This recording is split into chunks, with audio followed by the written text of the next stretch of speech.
Assalamualaikum warahmatullahi wabarakatuh. Alhamdulillahirabbil alamin wassalatu wassalamu ala sayyidina Muhammadin wa ala alihi wa sahbihi ajmain. Sekarang kita lanjutkan lagi praktek membaca kitab kuning kita. Seperti biasa kita menggunakan kitab Fathul Mu'in.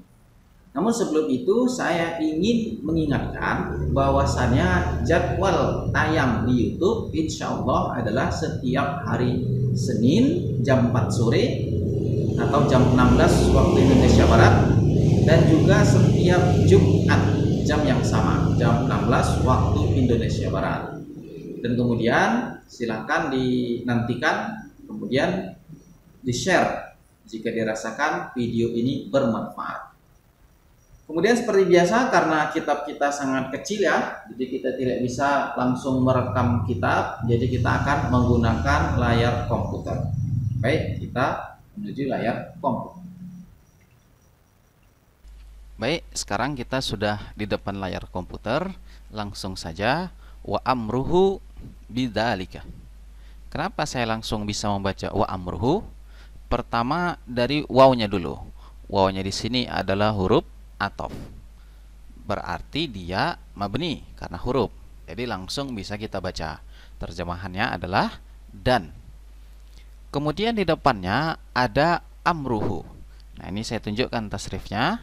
Dia ini fiilnya adalah amaro ya'muru, kemudian masdarnya adalah amron. Lah kemudian kok tahu tadi saya baca amru ya, berarti saya ambil masdarnya. Nah kemudian kok tahu bahwasannya ini masdar? Kenapa tidak yang amaro, yang fi'il madinya ini ya?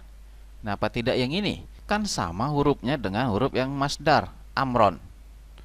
Maka jawabannya karena wawnya ini adalah waw atof, dan kemudian si amr ini maktuf kepada nahyu. Jadi ceritanya kan begini. Dari video sebelumnya ya saya urutkan, yaitu begini, wajibu aidon, dan wajib juga alaman marro, atas yang sudah disebutkan di atas, nahyuhu, melarangnya atau mencegahnya. Satu. Kemudian anil muharramati, melarangnya dari yang haram. Kemudian kedua, wa ta'limuhu, dan mengajarkannya. Nah ini waw atof, ta'limu maktuf ke nahyu. Nah selanjutnya yang sekarang ini wa amruhu. Nah ini wawnya wa atop, amru maktuf ke nahyu juga. Nah jadi yang wajib itu di sini ada tiga. Satu, mencegah dari yang haram. Kedua, mengajarkannya tentang kewajiban. Ketiga, memerintahkannya tentang kewajiban itu. Ah inilah yang sekarang kita wa amru. Nah gitu, wa amru. Nah jadi ini pula alasan mengapa saya ambil masdarnya, bukan amaro. Lah kenapa kalau amaro?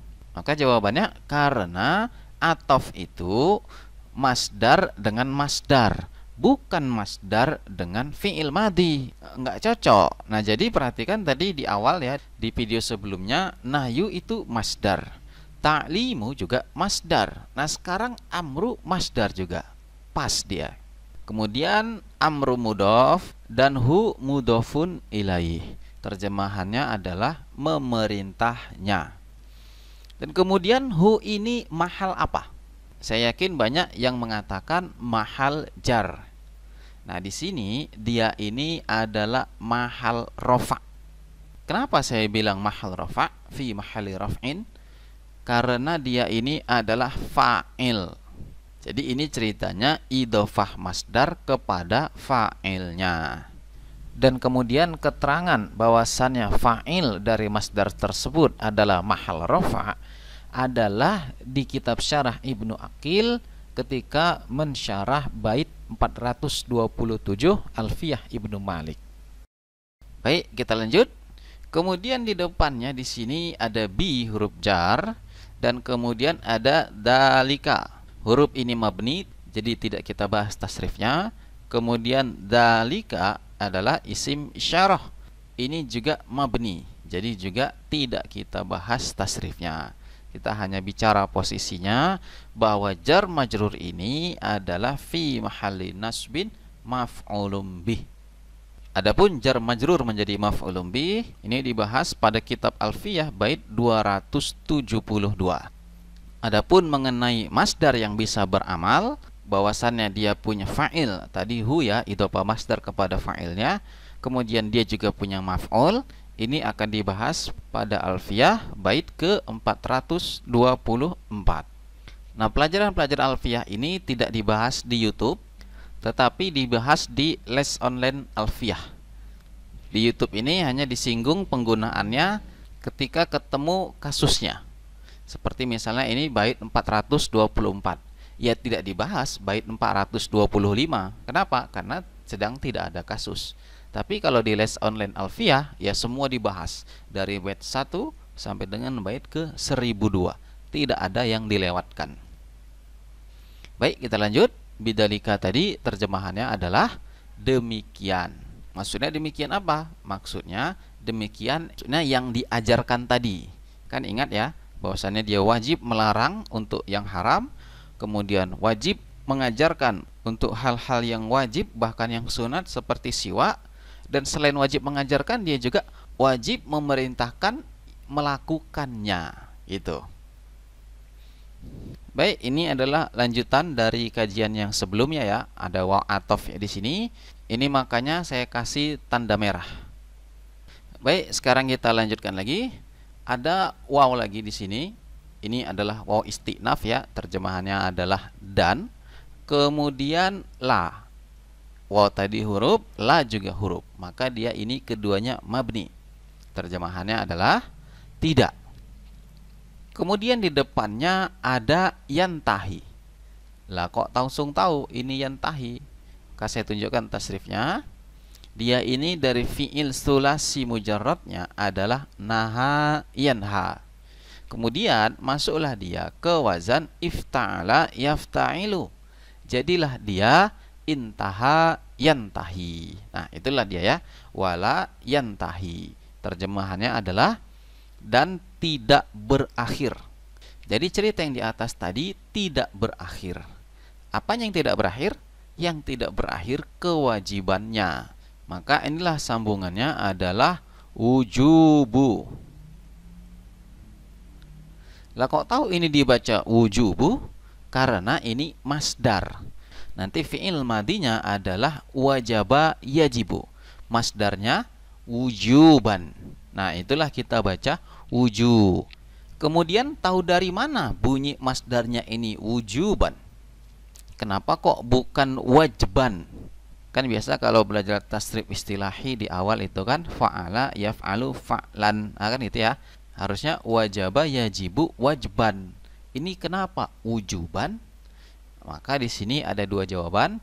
Yang pertama adalah di dalam kitab Alfiyah bait 442 itu dikatakan wa fa'ala lazimu, dan bagi wazan fa'ala yang mana dia fi'il lazim, misla qa'ada, seperti qa'ada, lahu fu'ulun, baginya masdarnya adalah wazan fu'ulun. Nah, inilah dia.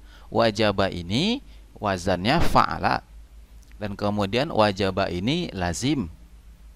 Maka masdarnya wazannya fu'ulun. Jadilah dia wujubun. Nah, keterangannya di Alfiyah bait 442. Itu cara pertama. Cara kedua, ya lihat kamus ya. Lihat kamus nanti akan langsung dikasih tahu masdarnya. Namun kalau kita lihat kamus, kita hanya dapat bentuknya, namun kita tidak dapatkan maknanya.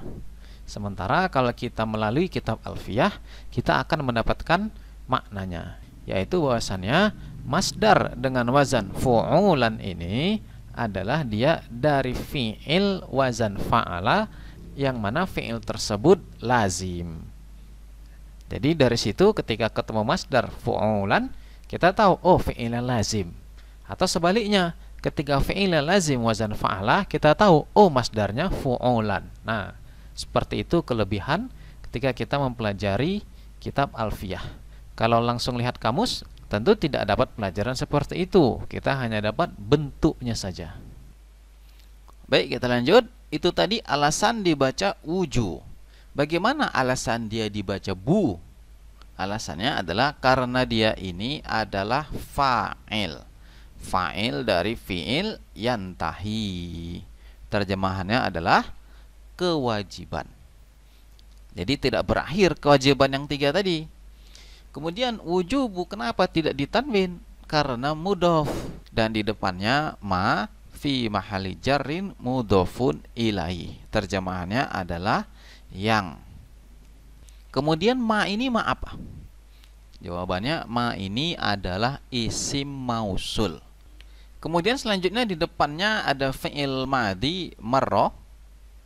Mari saya tunjukkan tasrifnya. Ada marra fi'il madhinya, kemudian yamurru fi'il mudhari'nya, kemudian ada marron masdarnya. Nah, kok kita baca marra sebagai fi'il madhinya? Dikarenakan dia ini silah mausul. Silah mausul dari isi mausul ma. Kalau silah mausul dia mesti jumlah. Tidak boleh isim satu gitu aja, tapi dia mesti jumlah. Memangnya itu jumlah marra, itu kan satu juga fi'il madhi, yaitu jumlah. Dia itu sudah ada fa'ilnya, fa'ilnya dhamir mustatir, takdirnya huwa, terjemahannya adalah yang telah lewat atau yang telah disebut. Jadi tidak berakhir kewajiban yang telah disebutkan di atas tadi. Nah, gitu. Kemudian selanjutnya lagi ada huruf jar lagi, ala. Ini huruf dan dia mabni, terjemahannya adalah atas. Dan kemudian ada mim dan nun. Nah, mim dan nun ceritanya seperti yang sebelum-sebelumnya. Dia ini ada 3 kemungkinan. Yang pertama, dengan huruf mim dan nun ini mungkin dia dibaca manna sebagai fi'il madhi. Kemudian mungkin juga dia dibaca min sebagai huruf jar. Mungkin dia juga dibaca man sebagai isim. Dan kemudian kalau dia isim, mungkin dia isim syarat, mungkin dia isim istifham, dan mungkin dia isim mausul. Maka dalam hal ini man tidak mungkin fi'il dikarenakan masuk huruf jar. Nah, mungkin huruf jar masuk ke fi'il. Kemudian min juga tidak mungkin huruf jar menjarkan huruf jar lagi. Dan kemudian hanya tinggal man sebagai isim. Nah, ini bisa ya, karena huruf jar masuk ke isim, bisa. Dan kemudian man ini apa dia ini? Isim istifham, isim syarat, atau isim mausul?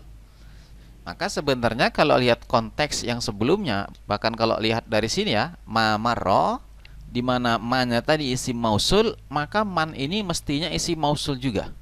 Dan ini marra juga. Jadi nanti terjemahannya tidak berakhir kewajiban yang telah disebut atas orang yang telah disebut. Nah, jadi pas dia gitu ya. Nah, baik, kemudian kita bicara posisi. Posisi jar majrur alaman ini adalah fi mahalli nasbin maf'ulun bih. Adapun terjemahan man adalah siapa yang. Kemudian kita langsung saja ke marra. Terjemahan marra adalah sama dengan yang di atas, yaitu telah lewat atau telah disebut. Sama dengan marra yang di atas juga, yaitu silah mausul. Fa'ilnya sama dengan yang di atas juga, yaitu dhamir mustatir, takdirnya huwa.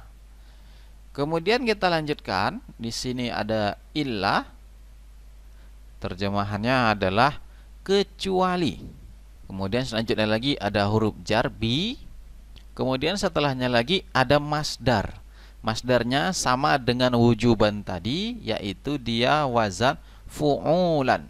Jadi langsung kita baca di sini bulu cerita sorof dan ghi cerita nahwunya. Dikarenakan masuk huruf jar bi ya, bibulughi. Kemudian bulughi tidak ditanwin dikarenakan dia mudhof dan hi mudhofun ilaih. Adapun tasrif istilahinya seperti ini, balagha yablughu bulughon. Nah, seperti itu.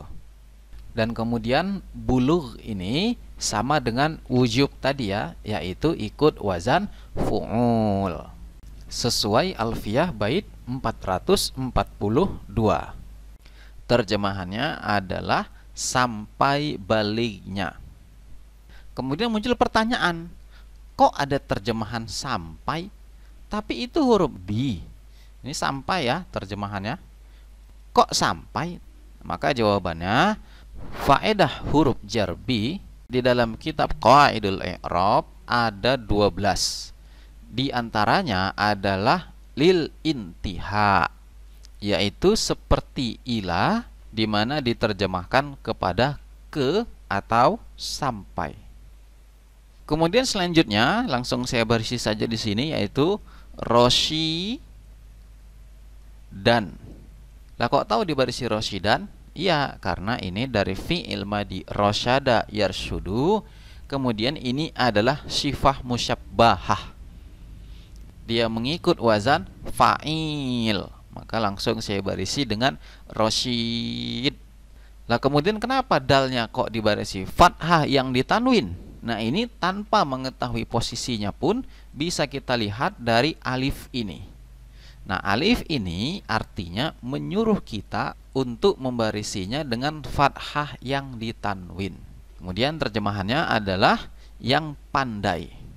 Jadi tadi kewajiban terhadap anak kecil tadi tidak berakhir sampai anak tersebut balik yang kondisi keadaannya dia pandai. Baik, kemudian seperti biasa saya membuat kuis. Namun pada pertemuan ini saya buat kuisnya 2. Kenapa begitu? Karena pada pertemuan sebelumnya saya lupa ngasih kuis. Jadi di sini saya kasih 2 kuisnya. Yang pertama, apa posisi Roshidan? Yang kedua, apa posisi jar majrur bibulugi? Jadi 2 kuisnya ya. 1 posisi Roshidan. Nah ini lebih mudah dikarenakan dia sudah jelas ini mansub. Tinggal cari nanti mansub itu apa aja ya.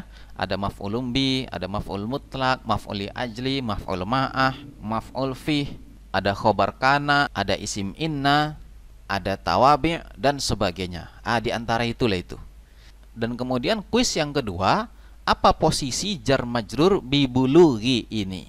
Baik, itu silakan nanti tulis di kolom komentar pendapat antum sekalian. Kalaupun nggak bisa dua-duanya, 1 saja pun jadi. Kalau 1 pun nggak ada yang bisa, setidaknya kasih komentar ke kawan yang sudah menulis pendapatnya. Itulah tadi praktek membaca kitab kuning kita. Selain menulis jawaban kuis, silakan juga tulis di kolom komentar jika ada hal-hal yang ingin ditanyakan atau ada hal yang ingin didiskusikan. Sekian, wallahu a'lam.